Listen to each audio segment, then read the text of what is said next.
Boa noite, irmão e irmã. Que a graça e a paz do nosso Senhor Jesus estejam sobre todos e todas.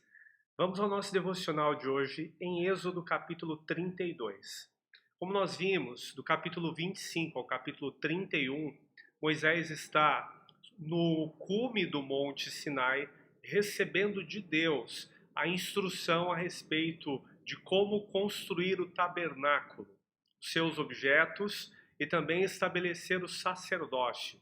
Deus estava tratando com Moisés sobre como fazer o verdadeiro culto, a verdadeira celebração, a adoração genuína a Deus, ou seja, o ato de se inclinar, os atos de se aproximar do Senhor com música, com ofertas pacíficas, com holocaustos, também com louvor, ou seja, as vozes direcionadas ao Senhor, não apenas na forma de cântico, mas nas orações, o engrandecimento de Deus.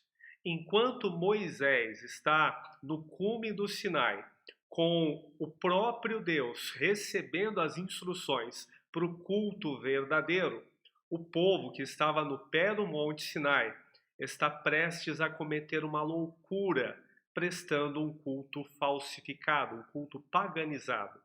Vamos ao texto. O povo, ao ver que Moisés demorava a descer do monte, juntou-se ao redor de Arão e lhe disse: Venha, faça para nós deuses que nos conduzam, pois a esse Moisés, o homem que nos tirou do Egito, não sabemos o que lhe aconteceu. Moisés estava há 40 dias com Deus lá no Monte Sinai. Respondeu-lhes Arão, verso 2: Tirem os brincos de ouro de suas mulheres, de seus filhos e de suas filhas, e tragam-nos a mim. Todos tiraram os seus brincos de ouro e os levaram a Arão. Ele os recebeu e os fundiu, transformando tudo num ídolo, que modelou com uma ferramenta própria, dando-lhe a forma de um bezerro. Então disseram: Eis aí os seus deuses, ó Israel, que tiraram vocês do Egito. Vendo isso, Arão edificou um altar diante do bezerro e anunciou: Amanhã haverá uma festa dedicada ao Senhor. Na manhã seguinte ofereceram holocaustos e sacrifícios de comunhão. O povo se assentou para comer e beber e levantou-se para se entregar à farra. Veja, irmão e irmã, que situação terrivelmente degradante. O povo que viu grandes milagres de Deus, manifestações sobrenaturais do Senhor, desde a saída do Egito até aquele momento no deserto. O povo que viu Deus descer no Monte Sinai e ouvindo a voz de Deus, amedrontado clama a Moisés: sobe a montanha e fala tu com Deus, porque senão nós vamos morrer.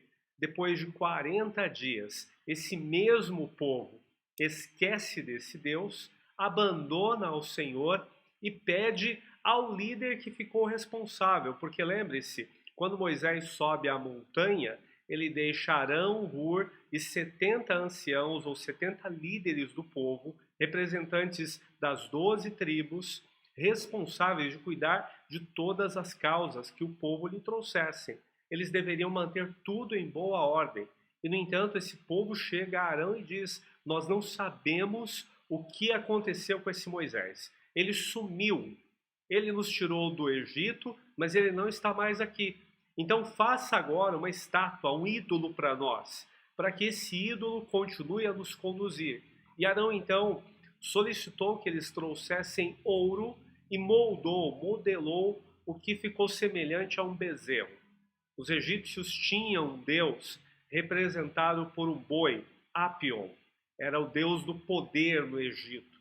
Bem, provavelmente com esta forma Arão faz este bezerro e o povo então reconhece nesse bezerro um Deus. Provavelmente os líderes, aqueles 70 homens, juntamente com outros, disseram a toda a congregação no verso 4: Eis aí os seus deuses, ó Israel, que tiraram vocês do Egito. Essa afirmação não foi feita por Arão, foi feita pelos líderes, foi feita por aqueles homens do verso 1 que, representando o povo, foram então em sua direção, solicitando que ele fizesse um ídolo.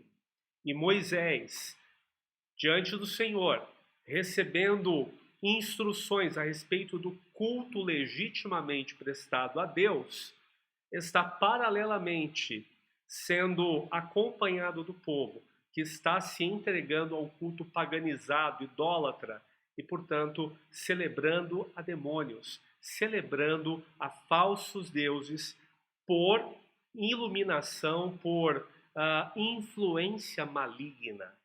Arão, então, vendo esta atitude do povo, tenta fazer um sincretismo, faz um culto a Deus, ele convoca as pessoas para fazer uma festa dedicada ao Senhor. Então, junto ao bezerro que foi erigido como Deus, ele faz um altar e diz: amanhã nós vamos fazer holocaustos ao Senhor, porque ele viu que o povo estava se perdendo completamente em pouquíssimo tempo.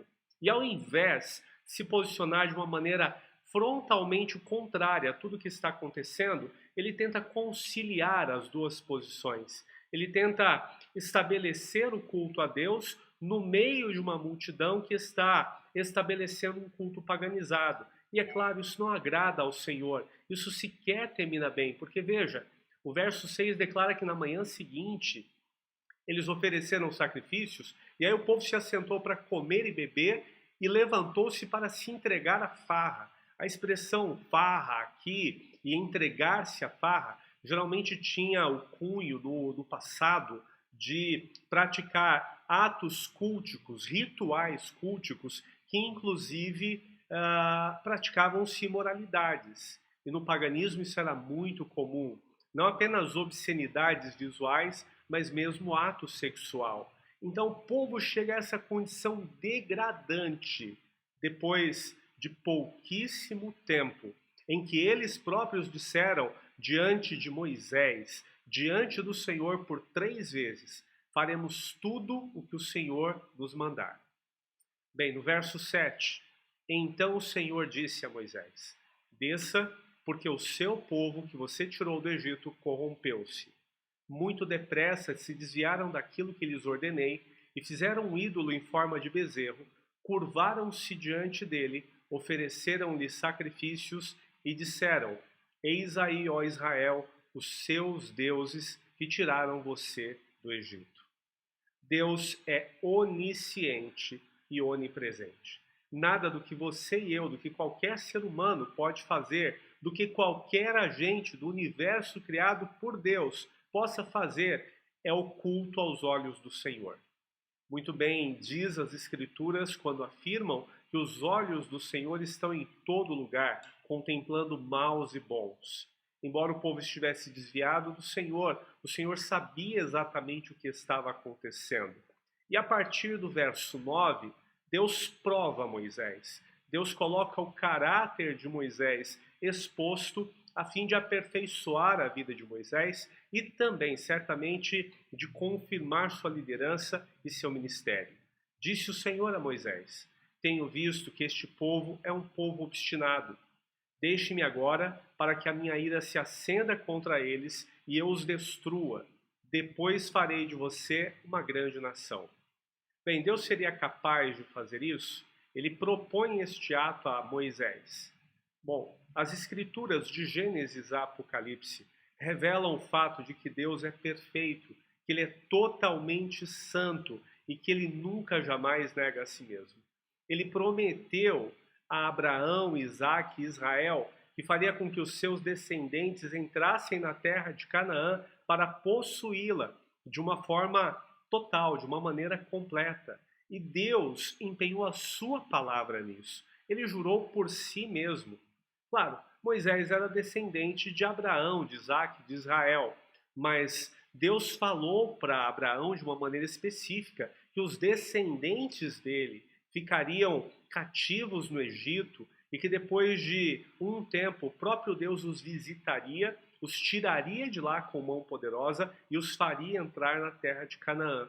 Logo, este texto parece contraditório, mas nós precisamos interpretá-lo à luz da revelação progressiva de Deus. Moisés não conhecia completamente o Senhor nesta época. Ele, claro, teve experiências com Deus que nunca nenhum de nós teve ou terá. Mas o conhecimento de Deus que você e eu podemos ter hoje é infinitamente maior do que aquele que Moisés tinha, não obstante Moisés ter sido, com o conhecimento de Deus que ele teve no seu tempo, muito mais fiel, muito mais santo, muito mais consagrado do que todos nós. Mas o fato é que na revelação progressiva, Deus se dá a conhecer da maneira como as pessoas daquele tempo poderiam compreender. Então Deus age e manifesta aqui sentimentos humanos. E isso para verificar o coração de Moisés, ou para expor para todas as pessoas qual a natureza, qual a motivação verdadeira daquele homem. E veja então o verso 11 com a resposta do grande, do piedoso líder. Moisés, porém, suplicou ao Senhor, o seu Deus, clamando: ó Senhor, por que se acenderia a tua ira contra o teu povo que tiraste do Egito com grande poder e forte mão?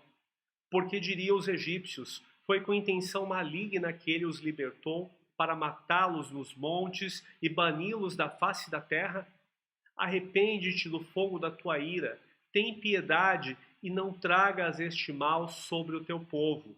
Lembra-te dos teus servos Abraão, Isaque e Israel, aos quais juraste por ti mesmo: farei que os seus descendentes sejam numerosos como as estrelas do céu, e lhes darei toda esta terra que lhes prometi, que será a sua herança para sempre. Moisés, então, ouvindo Deus falar, revela que o seu coração é completamente inclinado para amar as pessoas a quem Deus o colocou sobre elas, diante delas como líder. E meu irmão, minha irmã, que nós temos um princípio importantíssimo para a liderança dos nossos dias e de todos os tempos. O líder deve ser alguém que ama o seu povo, que tem compromisso com as pessoas, que intercede e clama por elas, que tem longanimidade, misericórdia e que intercede a seu favor, porque todos pecamos muitas vezes. Nota, Moisés também expõe a sua confiança na palavra de Deus, na promessa de Deus. Ele menciona o juramento que o Senhor fez a Abraão, Isaque e Israel. E dessa forma, veja o verso 14. E sucedeu que o Senhor arrependeu-se do mal que ameaçara fazer sobre o povo. O que significa esse arrependimento de Deus? Deus é homem para que se arrependa, tenha uma ideia e depois diga: não, não foi uma ideia tão boa assim? Aqui nós temos o que na teologia é conhecido como antropopatismo, ou seja, o ato de atribuir sentimentos humanos a Deus. Deus é inteiramente perfeito em si mesmo. Não pode ser comparado a nós, humanidade imperfeita. Mas lembre-se mais uma vez, aqui nós temos que interpretar o texto à luz da revelação progressiva. Deus está se comunicando com um povo que não o conhecia e, por isso, ele atribui a si próprio sentimentos humanos para que o povo entenda o que está acontecendo no relacionamento com Deus. Porque este Deus nunca jamais se arrepende dos seus atos. Prova disso é que ele manteve a sua fidelidade, a sua promessa e o seu juramento feitos a Abraão, Isaque e Israel.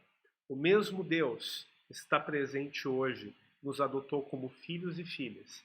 Ele é perfeito, ele prometeu nos amar, ele prometeu estar conosco sempre, ele prometeu a nós, os que estamos em Cristo, que vai voltar para nos buscar e levar-nos para viver toda a eternidade nas moradas que ele mesmo preparou para nós. Vamos orar? Pai querido, obrigado porque a tua palavra mostra a miséria do coração humano através do povo de Israel neste evento que acabamos de ler, mas também a tua grande misericórdia, o fato de que o Senhor levanta líderes para clamar, interceder, lutar pelo seu povo, e através destes líderes o Senhor faz com que o teu povo ande na tua presença. Pai, tem misericórdia de nós, porque a nossa velha natureza está inclinada para o mal, a trair, enganar ao Senhor, a andar longe do teu caminho.